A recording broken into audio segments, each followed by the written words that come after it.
તો હર્ષ સંઘવીએ પણ કહ્યું હતું કે ગુનેગારોના પગ ધ્રુજવા જોઈએ। ગૃહમંત્રી હર્ષ સંઘવીએ પણ જણાવ્યું હતું 2 દિવસ પહેલા જ નાયબ મુખ્યમંત્રીએ આ મોટી વાત કરી હતી કે આરોપીઓના ટાંટિયા ધ્રુજી જવા જોઈએ, અપરાધીઓના પગ ધ્રુજવા જોઈએ અપરાધ કરતા પહેલા।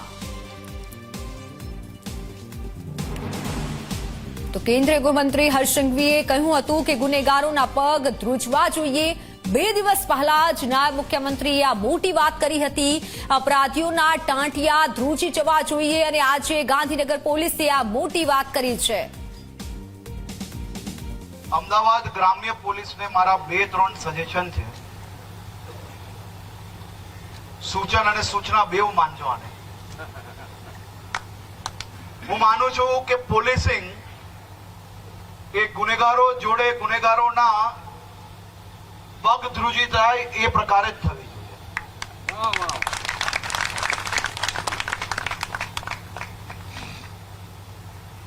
ગુનેગારોની ચાલ બદલાય એમાં પોલીસનો કોઈ ગુનો છે જ નહીં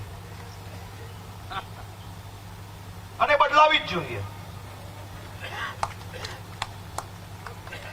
એ પોલીસ સ્ટેશનમાં જે કોઈ પોલીસ ત્યાં ડ્યુટી પર છે પોતપોતાની સમજ ને ઉપયોગ કરીને